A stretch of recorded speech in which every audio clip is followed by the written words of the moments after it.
La présidente de la Commission européenne, Ursula von der Leyen, appelle l'Union à faire preuve de plus de fermeté à l'égard de la Chine. Accord politique entre les États membres de l'Union européenne et le Parlement européen pour augmenter d'ici 2030 la part des énergies renouvelables. Toujours hospitalisé, le pape François va néanmoins mieux et a pu reprendre le travail selon le Vatican. Quelle importance Bakhmout revêt-elle? Quelle relation avec la Chine? Interview de Volodymyr Zelensky dans ce journal. Accusés de proximité avec Moscou, les moines de la Laure des grottes à Kiev refusent leur expulsion et ont décidé de porter l'affaire en justice. Pour faire face aux sécheresses à répétition, Emmanuel Macron a annoncé un plan d'économie de l'eau dans les années à venir.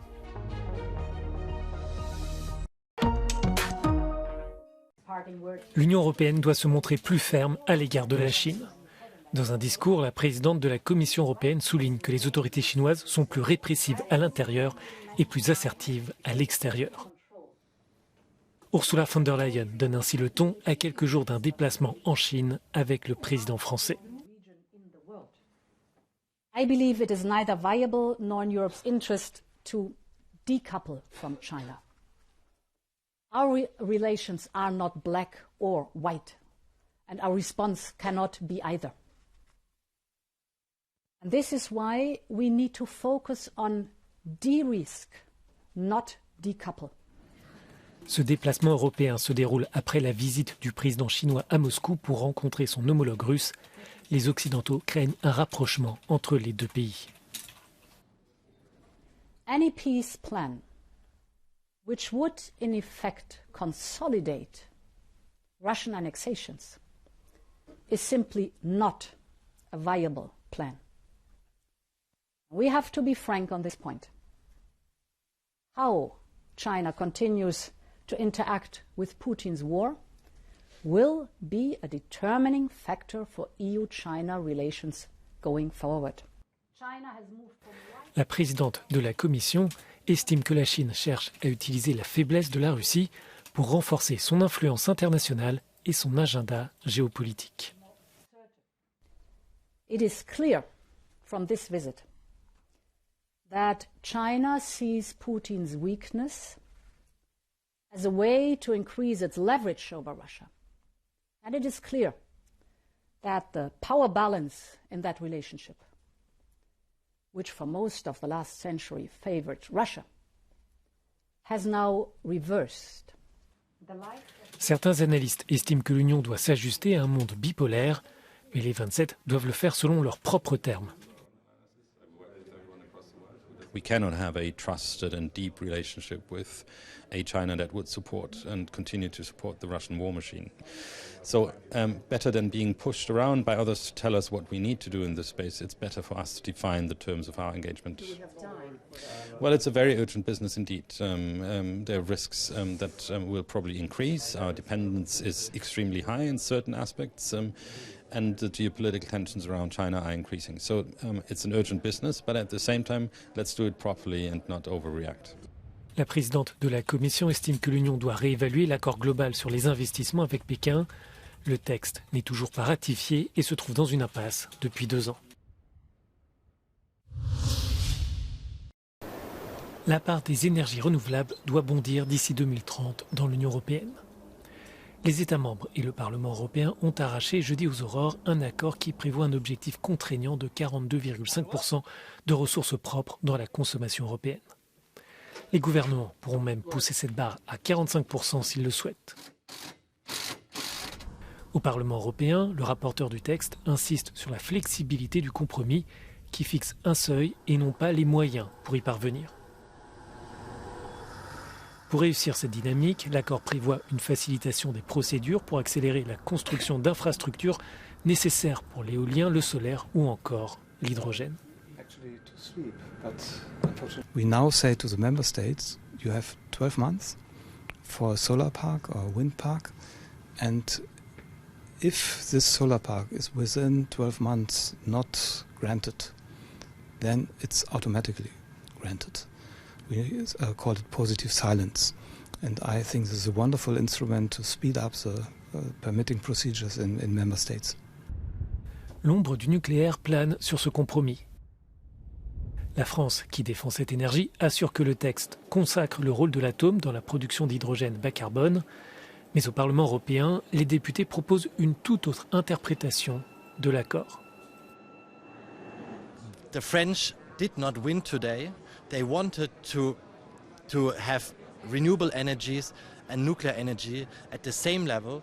They did not win today, but I believe they will fight in every other dossier, and this will be an ongoing conflict. La biomasse obtient aussi le statut de ressource propre.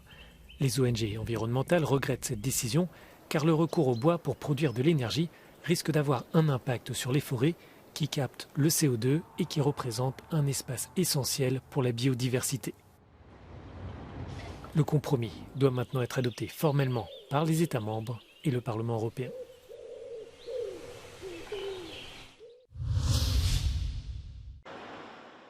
Le pape François, hospitalisé depuis mercredi à Rome pour une infection respiratoire, va mieux et a repris le travail, a annoncé jeudi le Vatican. Ces nouvelles rassurantes interviennent sur fond d'inquiétude après les informations contradictoires distillées mercredi par le Saint-Siège sur le réel état de santé du pape. L'heure est désormais à l'interrogation sur la participation du souverain pontife aux célébrations de la Semaine Sainte et de Pâques, premier temps fort de l'année dans le monde catholique.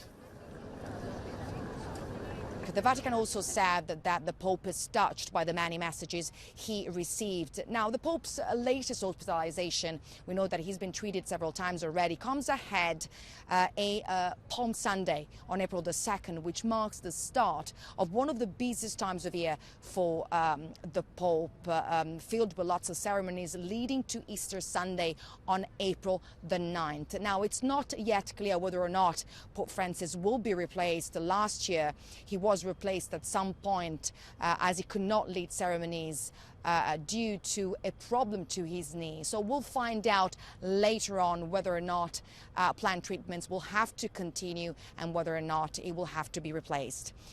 Giorgio Orlandi for Euronews in Rome.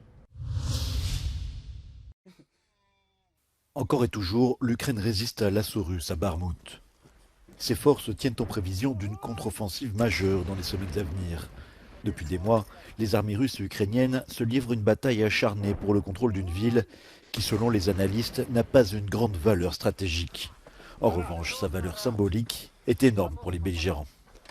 He will sell this victory to West, to his society, to China, to Iran, to all the countries. He will sell it to his society. That was the first step. Now, wait a minute. I will have decision with Ukraine. Then another step, another step, another step. Ce mardi, le président ukrainien s'est rendu sur la ligne de front pour remonter le moral de ses troupes. Dans une interview réalisée lors du voyage en train, Volodymyr Zelensky a réaffirmé qu'il souhaitait que la Chine s'engage à ses côtés pour trouver une solution au conflit. Of course, I gave all the diplomatic and public and not public to President of China. To leader of China, and I want to speak with him because I had contact with him before full-scale war, but during all this year, more than 1 year, I didn't have, and I really wait when our teams will find the solution. But no plans yes. at the moment. Yes. Okay. Yes. Would you invite him here to Ukraine? Oh yes, we are ready. We are ready to see him here. Durant la même interview, Volodymyr Zelensky a expliqué que si la Russie parvenait à conquérir Barmout, cela pourrait lui donner du poids pour obliger l'Ukraine à faire des compromis inenvisageables selon elle.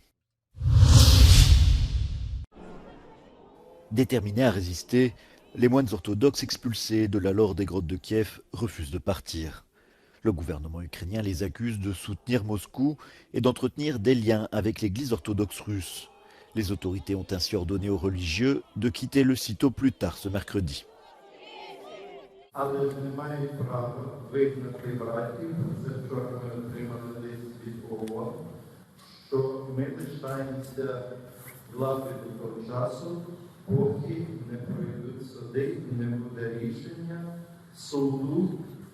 І тоді ми, якщо буде нашу сторону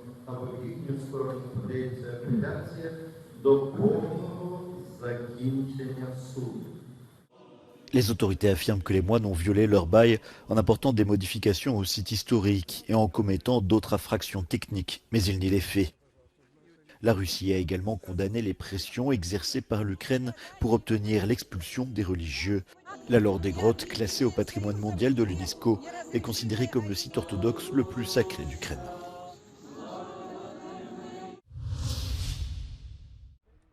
Plan de sobriété, réutilisation des eaux usées, tarification progressive, le président français a annoncé 53 mesures pour lutter contre la sécheresse. Pour sa première sortie de l'Elysée depuis l'utilisation du 49.3 afin de faire adopter la réforme des retraites, Emmanuel Macron a annoncé un plan d'économie d'eau de 10% d'ici 2030. Comme là aussi nous l'avons fait pour l'énergie, nous allons demander à chaque secteur un plan de sobriété sur l'eau d'ici à l'été. Les ministres réuniront dans les prochains jours dans l'ensemble des secteurs concernés. L'énergie, l'industrie, le tourisme, les loisirs, l'agriculture. Ça marche bien quand tout le monde sait l'évolution de la situation, quand tout le monde est responsabilisé et quand on sait que les efforts sont partagés. Emmanuel Macron a également annoncé 500 millions d'euros supplémentaires aux agences de l'eau pour divers plans d'économie et la généralisation d'une tarification progressive et responsable pénalisant les plus gros consommateurs. Le plan eau intervient dans un contexte d'inquiétude accrue sur les effets de la sécheresse record de l'été dernier.